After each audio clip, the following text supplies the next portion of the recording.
able to join tonight, we will have this link on our website.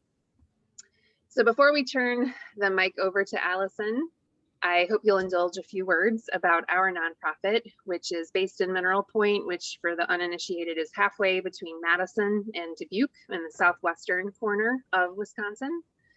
And Shake Rag Alley Center for the Arts since 2004 has been providing arts and crafts workshops for adults and youth, cultivating the creativity that thrives in this rural part of Wisconsin, and stewarding our campus of historic buildings. We have a collection of 9 buildings, 4 of which contribute to Mineral Point's National Historic Registration.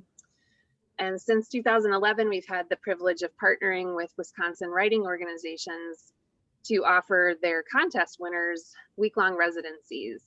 And this year we've been delighted to welcome winners from Wisconsin People and Ideas magazine and the Wisconsin Writers Association. And later this month, we will be hosting Wisconsin's Poet Laureate. We're grateful to Allison and our other writers for their willingness to share their work with the public, or in some cases, youth in our school district during the residency. And we're grateful to those of you who registered to be with us tonight or made a donation in support of our programming. We're really happy that you're here with us.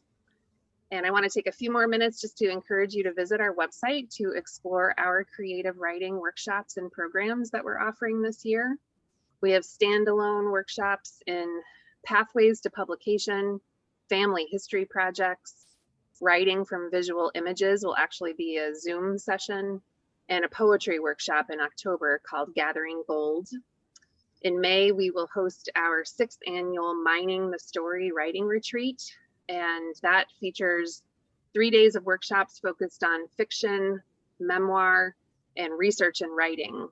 And the cost of the retreat includes admission to craft talks, panel discussions, open mics, and readings, faculty and local author readings and panel discussions.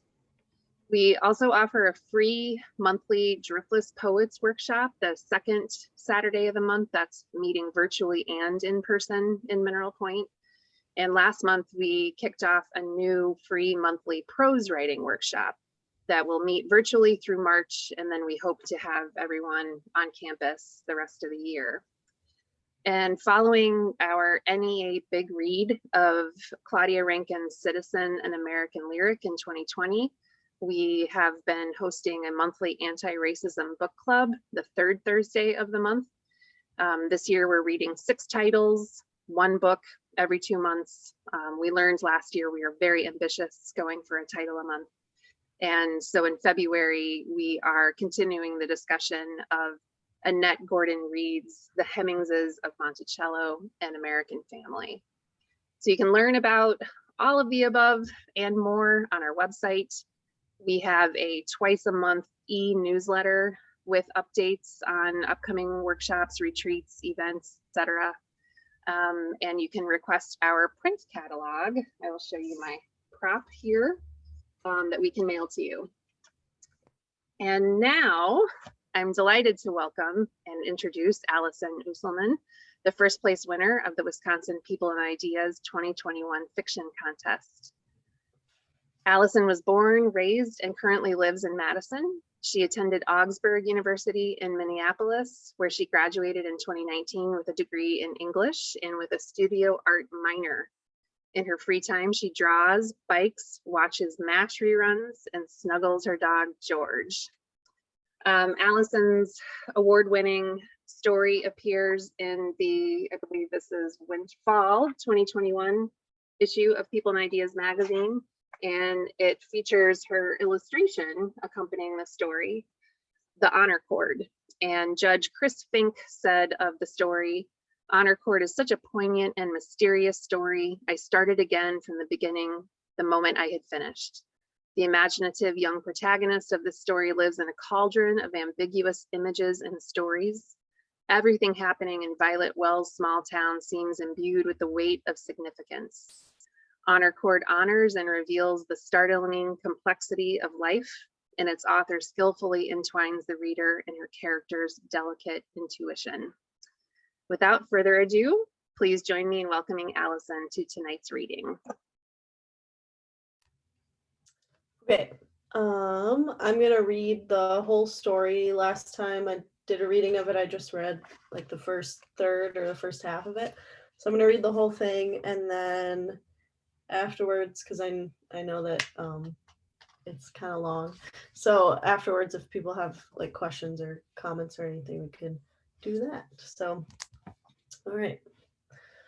This is called Honor Cord.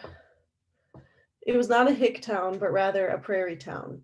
One where there was often nothing for young people to do but drive around and attempt to reckon with the vastness of the land.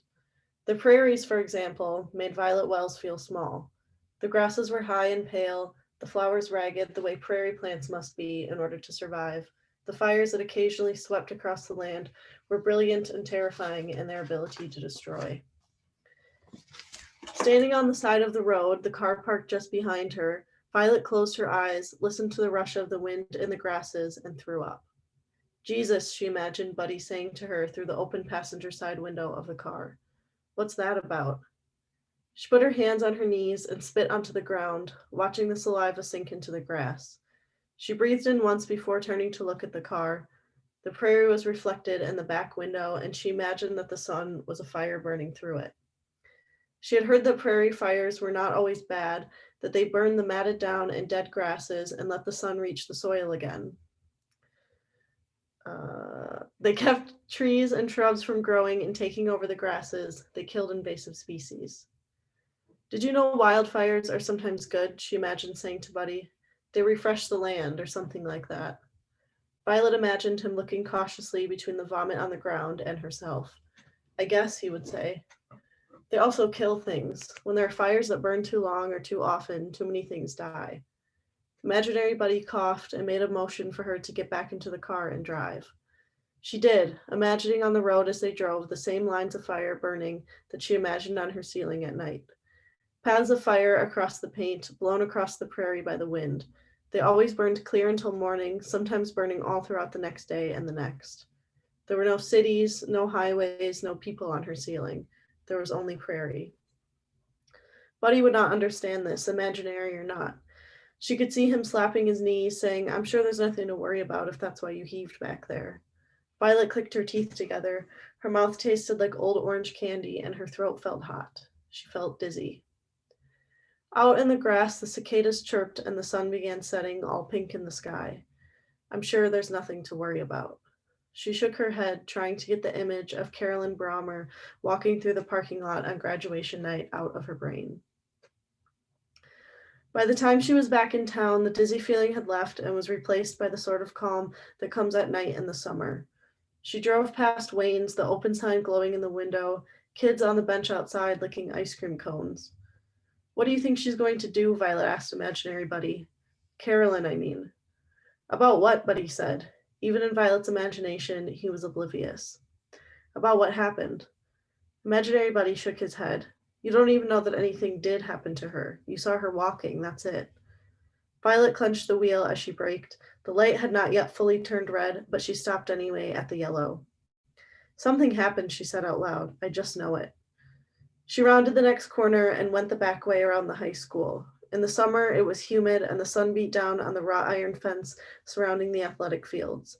In June, July, August, the fence's metallic sheen burned, and in the winter, it seemed cold enough to freeze your skin. It was on the back part of the fence, the part pressed up against the woods, that separated the high school grounds from Wayne's, where Violet got the scar on the back of her thigh. Long and white, the scar was a thin reminder of the afternoon she and Buddy had climbed the fence as a shortcut to the park behind the school. I don't want to walk all the way to the gate, Buddy had said, so they hopped the fence. Violet had slipped and the fence had caught the back of her leg. Buddy carried her all the way home, forgetting all about the park or the rest of the afternoon, and she had gotten stitches. You were very brave, Mrs. Wells told her daughter, and Mr. Wells clapped Buddy on the back and thanked him. She lifted one leg and then the other as she drove, unsticking her skin from the leather seat of the car.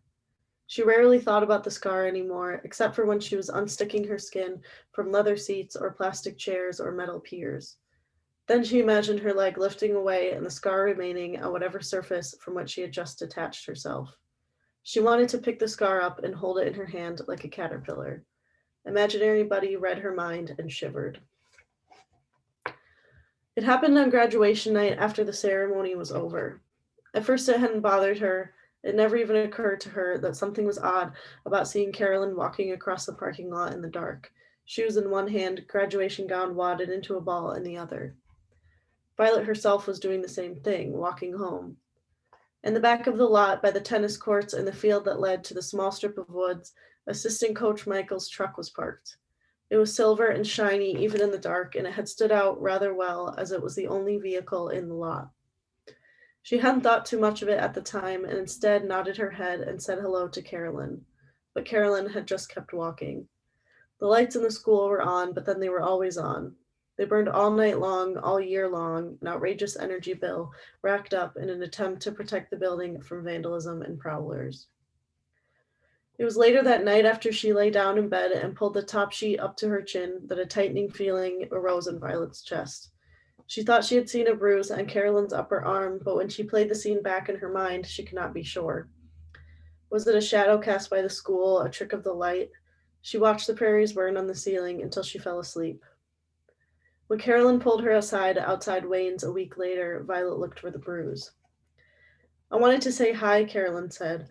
After graduation in the parking lot, I was so tired. I had to get home. I came by to say hi now. Violet nodded and ran her fingers over the brick on the outside of the ice cream shop. Carolyn was wearing a pale yellow t-shirt whose sleeves came high enough for Violet to see a red and purple mark on her upper arm. Hi, Violet said.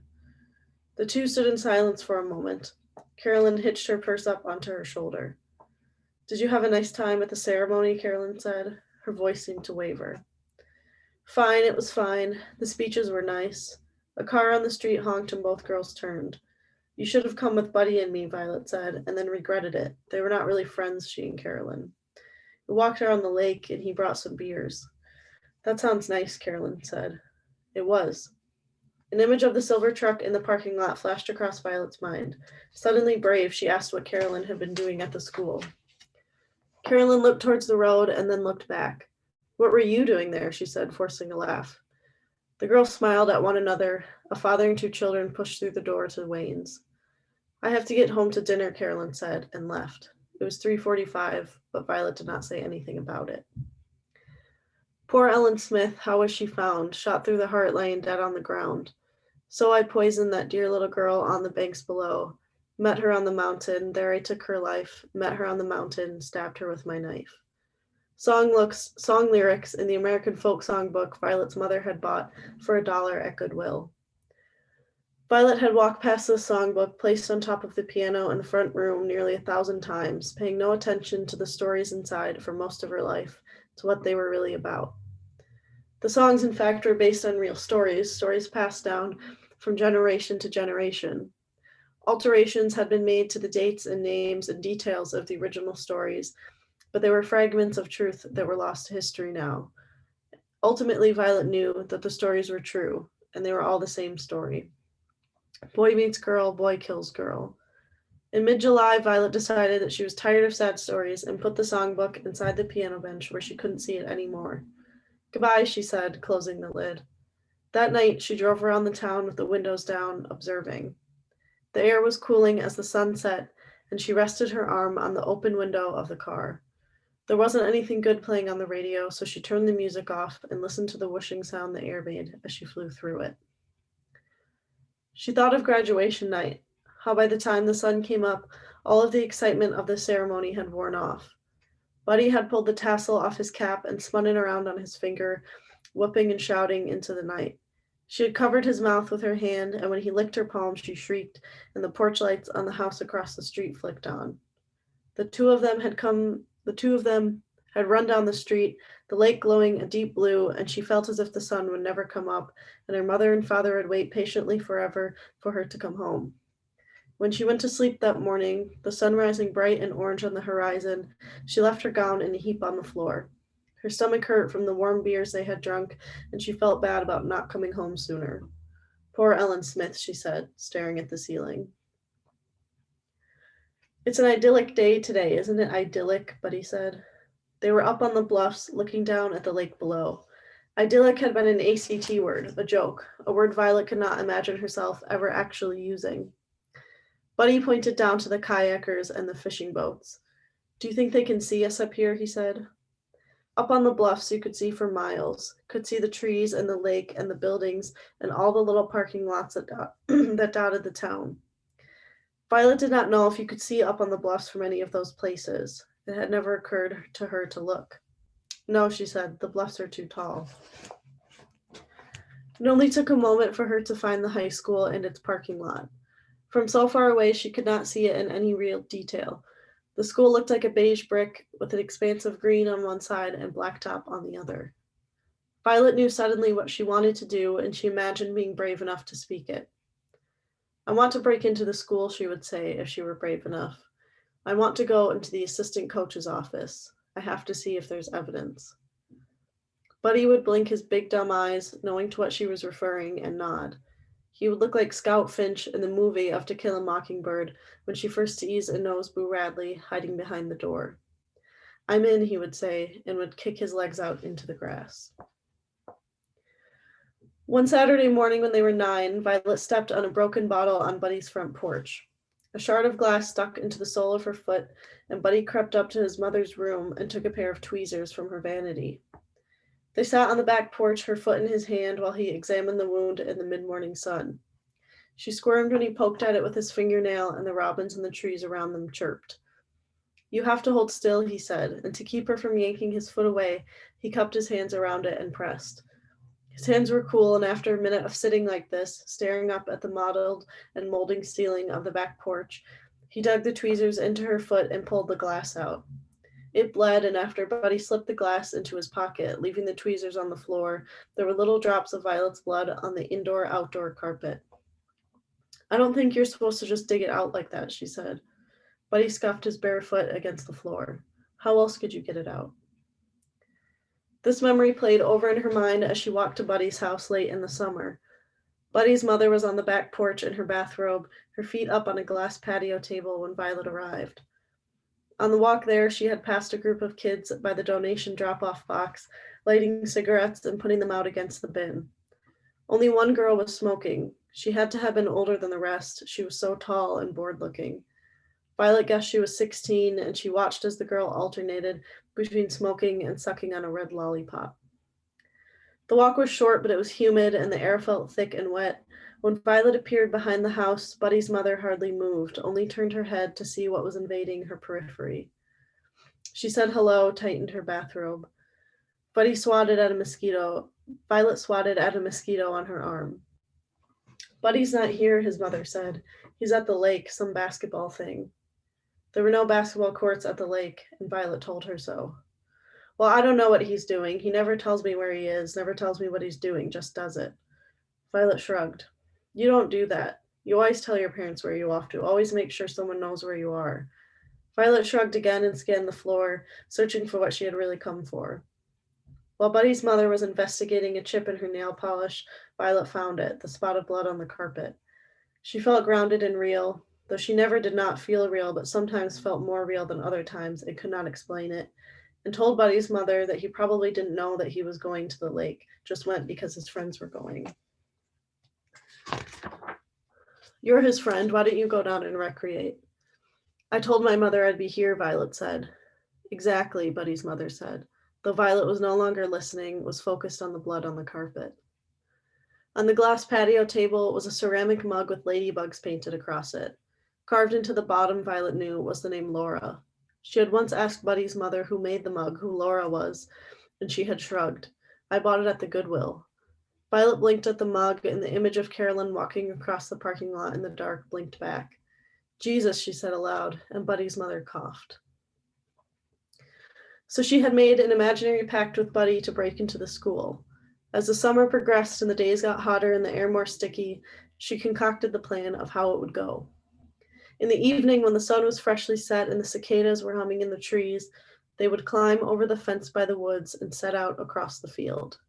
They would walk confidently and stop to say hello to whoever they passed, as if this night were just like any other night. How they would get into the building was not important. She knew that they would walk down the foreign language hall and then turn into the science hall, avoiding windows whenever they could. They would walk silently for what would feel like a long time before she would stop and catch Buddy by the sleeve of his t-shirt, jerking him back. Wait, she would say, peering in through the glass window on the door to the geography room. Sophomore year, they had learned about the formation of the Great Lakes, how thousands of years ago glaciers had covered the Midwest, compressing the land beneath them so deeply that when the glaciers melted, they filled the basins they had created. The lake beds were now rising as they were no longer compressed. The pressure was taking 15,000 years to release. In that time, Lake Superior had risen 1,800 feet. That's what Mr. Wenton said, anyway. Violet had asked in class what that meant for the lakes. One day they won't be there anymore, is that what you're saying? She'd visualized the Edmund Fitzgerald rising out of the water, the bodies of the crew preserved perfectly in the ice water. She had wondered if they would be buried. Mr. Wenton had smiled without his teeth, trying not to laugh, and said, "Not for thousands of years. They'll be more or less the same for the rest of your life." More or less the same for the rest of your life had not cut it for Violet. She wanted completely the same for the rest of your life. Buddy would have sighed at the detour to the geography room. "What are we doing? I thought we were going to the gym." "Not the gym," Violet would say, "the athletic offices." Buddy would kick at the linoleum, leaving little streaks of tread from his shoes, and say, "Well, this isn't either of those." And Violet would squint her eyes against the brightness of the fluorescent lights on the ceiling. When they reached the athletic offices, Violet would be suddenly afraid to touch the doorknob of Assistant Coach Michael's office door. "What do you think you're going to find?" Buddy would say. "And what are you going to do if you do find something?" Violet would not respond, would just open the door and step inside.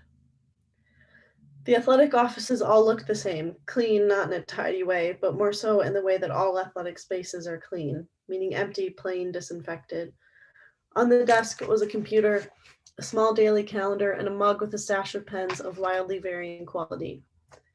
Behind the desk was a filing cabinet that was filled with a lifetime's worth of fitness reports and weigh-ins. The only object in the room with a personal sense about it was a photograph of two men, one young and one old, tacked to the wall with a metal pushpin. The faces of the men looked so common, so much like anyone, that the photograph seemed almost fake.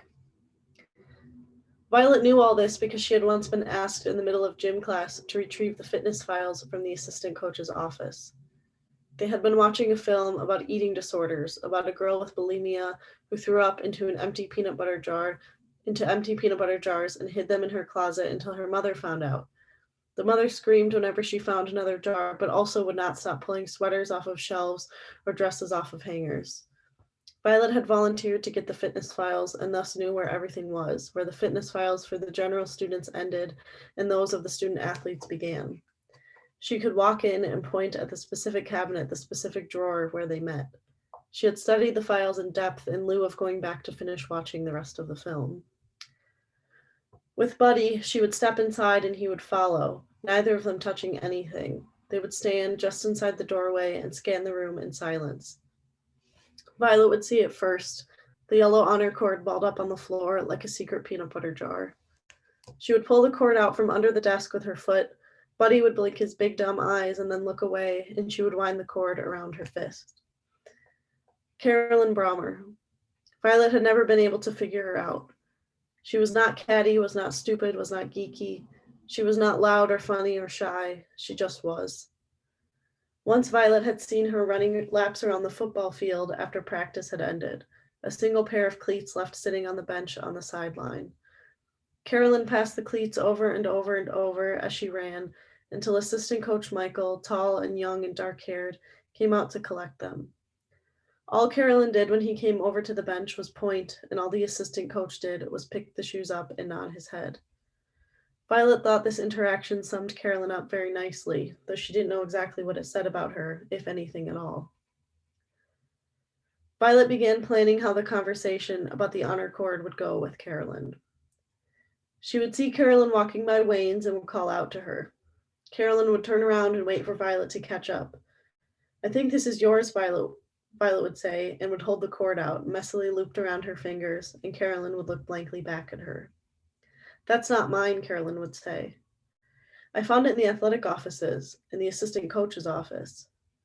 Carolyn, with her dull blonde hair and her penchant for solitude, would have suggested that it belonged to one of the athletes, that they had maybe stopped by after the ceremony to say goodbye to the place where they had spent so much time. How Violet had gotten into the office would not be questioned by Carolyn, and why the student athletes would be particularly fond of the place they went to be disciplined by their coach would not be questioned by Violet. Violet would be left holding the cord, would throw it into the lake the next time she was there, and would watch it sink down and down and down into the blue-green water. No, Violet thought, try again, take it from the top. She played the scene over again, stopped before saying where she found the cord, and sighed. What she would say next was this: "You know, if something happened, I can help you." "What are you talking about?" Carolyn would say. "If what happened?" Violet would choose her next words very carefully, and then she would say softly so no one else could hear, "If assistant coach Michael did something to you, there are things we can do, people we can tell." Carolyn would take a step back. "We? Who was we? Me and you?" Violet would nod. Carolyn would get a look in her eye that Violet had never seen before, one of fear and distrust, but also one of anger. "I barely know you," Carolyn would say, and neither of the girls would know what to do with this heavy fact. In late August, it rained for 4 days straight, the rainfall totaling over 17 inches. The river leading to the lake overflowed, and ducks swam over grass on what had until a few days prior been the shore.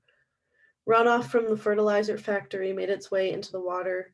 The sun couldn't shine through the clouds. The combination of these three seemingly independent occurrences made the conditions right for an algae bloom. And the algae bloomed. It settled over the lake and turned the water bright teal. Tiny green dots spread across the surface, and fish jumped to get oxygen. A dead duck washed up on shore. "It looks so pretty," Violet said. She and Buddy were standing on the shore of the lake where the water had receded. The ground was still wet, still spongy under their feet. It did not occur to either of them that the poison water had not gone away. It had instead sunk into the dirt and roots of the grass. As far as they were concerned, the algae was only in the lake, inside the perfectly formed boundaries the water had receded back inside of. "It's deadly," Buddy said, as if they did not both already know this very well. Down the shoreline, a group of children stood on the rocks in their bathing suits. They were daring one another to jump into the water, and whenever anyone got close to doing so, they all screamed with laughter. The algae was not particularly thick in this area of the water, but it was still there, permeating the entire lake. Violet worried for the children on the rocks and hoped that they would not swim. The moment she looked away, she heard a splash and more laughter filled with screaming. "Come on," she said, and motioned for Buddy to follow her to the moss-covered rocks where they usually sat. The rocks had been put along the shoreline to dam the marshes and keep the lake contained many, many years ago, before even her grandmother's time. It was difficult for Violet to imagine that far into the past, the same way that it was difficult to imagine so far into the future that the Great Lakes were the depth of a puddle. The sun was bright and it made Violet's eyes water. When Buddy turned around to look at her, tears were welling up around her lower eyelids. He squinted at her. "What's wrong?" he said. "Are you crying?" "The sun's too bright," she said. He took his baseball cap off and reached precariously over the jagged rocks between them, the hand he used for support slipping as he did so. Violet leaned forward just enough for him to set the hat onto her head. It was partially lopsided, but she did not adjust it. "Is that better?" Buddy said, and she began to cry. "What's wrong? What's the matter?" Violet shrugged, thinking suddenly of the mug with the name Laura carved into the bottom. She didn't think that she could even begin to explain what she was crying for, so instead she scratched at her eye as though a bug had flown into it. Buddy looked at her expectantly. "I can't stop thinking about prairie fires and handmade objects at the Goodwill and dogs sent to outer space to die alone," she said. Buddy was silent. The cicadas were not buzzing yet, but would be soon. Among the trees, the robins chirped and hopped around on the soggy ground. She wondered if the rain had drowned the worms, if the robins would be able to find any, if birds even ate worms at all. "Can I do anything?" Buddy said eventually. "I don't know," Violet said. "Can you?" He sighed as if to say, "Probably not, no," and Violet looked away. She wished she knew where it was all leading, what it was all supposed to mean. She wondered if it did mean anything at all. The cigarettes being lit and put out against the donation bin, the children swimming in the algae bloom, the fires burning across the prairie. Carolyn Brommer walking with her shoes in one hand on graduation night. She wondered if any of these things even warranted notice, or if she were simply making something out of nothing. It worried her, the fact that she did not know, and the fact that she did not know what was worse, to be making something out of nothing or to be right. Over by the rocks, all but one of the children were now swimming in the algae. The only one not in the water was a girl with her knees pulled up to her chin, perched on the rocks closest to shore. Her hair was short, not even down to her jawline, and her shoulder blades stuck out bony and sharp from beneath her swimsuit straps. Each time one of the children screeched, she seemed to pull herself in tighter and tighter, her shoulder blades sticking out like knives. The rest of her was all soft, Violet noticed, round. Violet had suddenly the inclination to hold the girl in the palm of her hand, the way she wanted to hold the scar on her thigh, something not to be studied, but something to be loved. And that's the end. Thank you, Allison. It was a great reading. A great story. And I encourage everyone, if you have questions or comments for Allison, we are a small enough group that we can, if you want to turn on your camera and just wave your hand and unmute, welcome you to do that. I wanted to start off asking Allison if you could talk to us about the origins of this story in terms of your writing of it, and the submission process. Had you submitted to contests before? Are you working on things now that you will submit?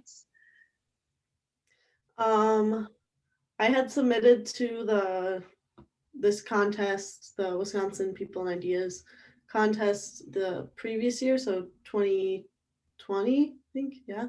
And that story got runner-up, or an honorable mention, something like that. And they emailed me to like encourage me to submit again, so I did. And I was thinking I would maybe submit again, but I wasn't sure if I would. And then I got the email. I was like, oh, okay, sure. And then yeah, and then I won it, and that was very exciting. But what was the rest of your question? This origin of the story. Yeah.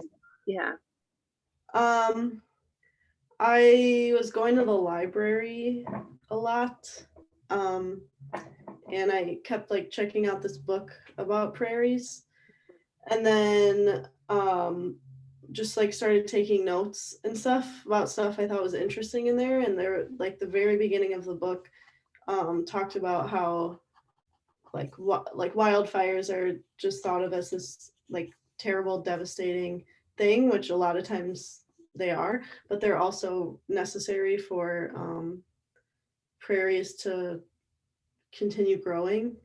Like you have to have these fires come through every once in a while and get rid of all the dead stuff, and then it makes the soil better and it helps the prairie grow and gets rid of all the bad stuff. And that was like just a really cool image to me of like fire as a good thing, because like my biggest fear, I don't like fire. I'm always afraid my house is gonna burn down. So like it was just wild to hear about it as like a good thing. And then there were all these like other like nature environmental stuff that I was thinking about, like the algae and stuff. We took the dog to the lake to swim, and this man came up to me and he was like, there might be blue-green algae in there. And I was like, well, there's not, but like, thanks for the warning. And then the thing about like the Great Lakes rising and like the being compressed and releasing was, I think my dad told me about that, and that was freaky to me. So it's just like all these little things, and I just had all these notes and stuff, and then kind of notes about characters that I kind of wanted to write about, and then it just all seemed to fit, so I just stuck it all together and then hoped for the best. I would say you did great. Yeah. And did you say this story, did you submit the same story in 2020 and 21? No, there were two different ones. I see. Okay. But I noticed that I accidentally gave the character the same name. as the other one. I hadn't noticed that. So, Well, that's neat. And how would you describe your writing style? Like, I'm always curious to know when, a story is a short story or even longer than this one, how long does it take to write a story like this? And what is your practice when it comes to writing? Do you have a routine that's fixed? Some people get up at 4 a.m. and they write for an hour or whatever. I definitely don't do that. Kind of like, I guess like the actual writing of the actual story doesn't end up taking that long, but like it takes me a really long time to actually start writing a story because like I just collect stuff, like write it down. I have a notebook that I write stuff in, or like my notes app on my phone, or Yeah. like Word documents and stuff. I'll just have like a bunch of little notes on there. And then eventually, if I see like a thread that's kind of running through them or something that connects them, I'll start to put it together. And then it's like, once I actually start the writing, I pretty much know like how I want it to sound or like what I want the characters to be doing. And then, so it's like actually getting started takes a long time, and then actually figuring out the ending is going to be takes a long time too. Mm-hmm. Normally don't know how it's going to end. Mm-hmm. While I write it, and I'm like, oh, that seems like a good spot. But I guess I don't really have like there's no like routine really. Sure. Yeah. But you found the practice that works for you. Yeah. Great. Yes, go ahead. I have a question. So, Allison, you didn't know what the ending of the story was going to be before you started writing? You started kind of had an idea of how you wanted the line to go, but not the end? Is that what you're saying? Yeah. Like, That's interesting. there's this John Irving quote where he says that he writes the last page of every book before he writes the rest of the book, and he said that the last paragraph never ever changes at all. Like, he writes that, and then the last paragraph doesn't change, and then he writes the rest of the book. And in this interview, he was like, well, I don't even, like, how am I supposed to write the rest of the book if I don't know what the ending is? How do I know what I'm writing to? Right. That seems really hard, and I can't do that. Fair enough. Yeah. Yeah. I didn't know that. That's interesting. Yeah. Allison, I was going to ask you to share some of your other favorite authors. I know John Irving is a big one. Who are some other favorite authors? Joan Didion, who just sadly died. Mm-hmm. She was old though. She lived a good life. J.D. Salinger. I have actually right here. Hold on. 3 J.D. Salinger books right here. I didn't even notice that until just now. Those are like my main 3 literary pals. Mhm. I would say. So you finished your degree in 2019, and what are you doing now? What are your goals for your writing? Are you staying with fiction and short stories, or? Yeah, I wanna, like, my ultimate dream would be to write stories and illustrate them. Mm-hmm. Which I got to do with this one, so that was really fun. Right. Because that's like the ultimate dream. I want to go to grad school eventually. I think I want to go for drawing because my undergraduate degree was writing. So I'd like to have like a I don't know, like a similar experience but with drawing. And then I want to kind of be able to combine those two more. But I'd say sticking with fiction and short stories for now. Mhm. The longest thing I've ever written was like 40 pages, and that was for my honors project for college. That was hard. And I was going to ask you, which came first, your writing or your drawing? Or was it sort of drawing, really? Yeah. Hmm. Well, you can ask my parents, they're right there, but they, yeah, drawing, and then started writing like in high school, took a creative writing class, and all my stuff was really bad. And then I took a creative writing class in college, and then I picked that specific track for my major, because you could do that or English lit. Hmm. English lit was a lot of like literary theory. I wasn't into that. Mm-hmm. So Although Allison, you wrote your Nana story in 7th grade and you won yeah, a that's contest true. with that. That's true. I did. I forgot about that. Oh, so I actually, Sarah, you asked me earlier if I'd ever done a reading other than the other one. Yes, when I was in 7th grade. 7th grade, that counts. It counts. Yes, I read it at that little, yeah. And your Shakespeare meta theater. Oh yeah, okay. I've done more than I thought. I blocked it all out. Somebody else say they had a question? I have a question. Yes. Yes. Wait, Allison, how do you, when you're done writing your story, are you truly done, or do you find yourself going back and changing? Like, how do you know when you're done? I was rereading it. Like, I read it out loud to practice today, and there was stuff I ended up like rewriting it on my computer because I didn't like how it sounded. But I guess like, I don't know, like if I wanted to, I eventually maybe will like make this longer or make it a part of a longer piece or something.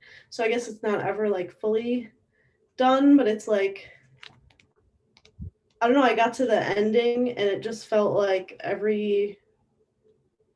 didn't want it to be super resolved. I didn't want there to be an answer of like, oh, what really exactly happened to Carolyn, but I wanted it to be kind of like the narrator, or the main character kind of, I don't know, reaches like a point where she feels like she's made like a decision or a choice or had like a realization or something.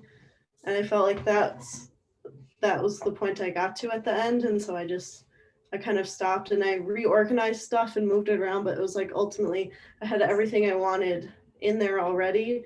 I just had to kind of rearrange it and stuff.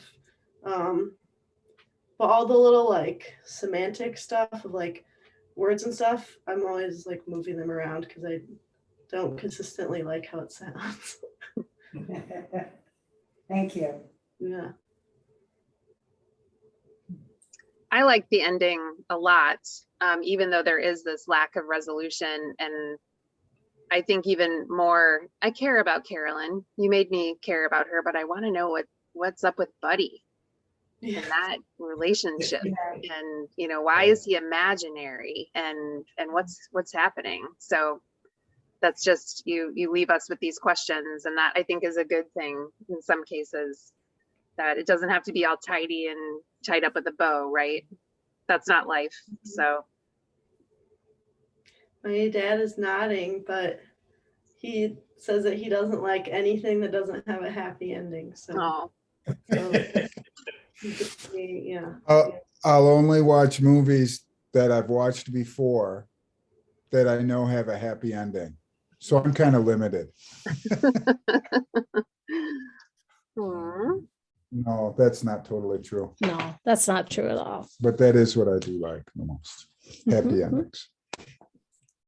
What can I say? Yeah, I like that sometimes I have to think about, is Buddy actually there right now, or is he not? And it's almost like he's her, not like her conscience, but like her confidant. And even when he's not there, she can kind of imagine what he would say or do. So I think it's kind of neat that sometimes you're like, wait a second, is he actually there? So Yeah. Are you working on anything now, Allison? Are you writing, have you got anything that you actually got pen to paper on? Or are you, are you in the collecting phase now, or are I'd you? say collecting phase. Okay, fair enough. Good term. Yeah. Yeah. So do you listen, like when you're at a restaurant, like at Monty's, for example, and and people are talking around you?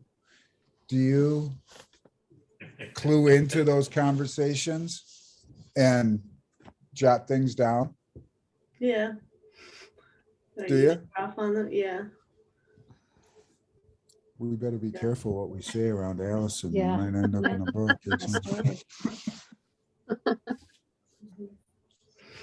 So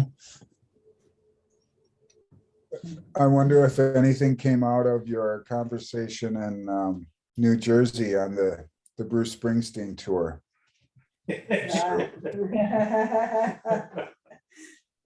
Who's to say? You make voice recordings too, right? With your phone. Sometimes. Yeah. Yeah. Which are kind of neat because then you kind of get the tone of the person as they're talking too. Yeah. Like People the speak long neck goose story. Yeah. Yeah, because like people, yeah, they have like different like speech patterns and rhythms and stuff, the way that people speak, because you don't want every character to sound exactly the same, because that's boring and that's not how people talk. So Mhm. yeah. Cool.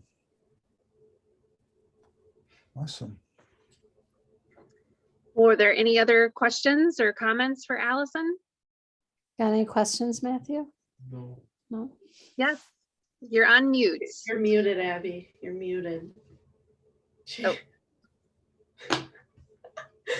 And yeah, there might have been some incriminating facts, but also going back, I've read this a couple times and seeing and hearing the emotion in your eyes and also the voices. It really it brings a different picture. So congratulations, and I'm very happy to have seen this. So just wanted to say hi.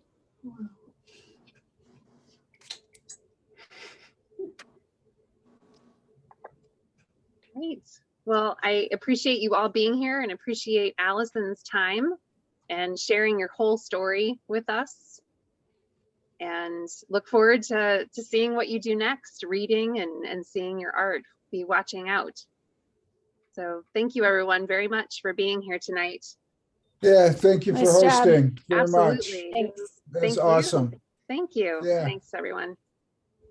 Thank you so See you, much. Sue. See you, Steve. Hi, Bye, John. guys.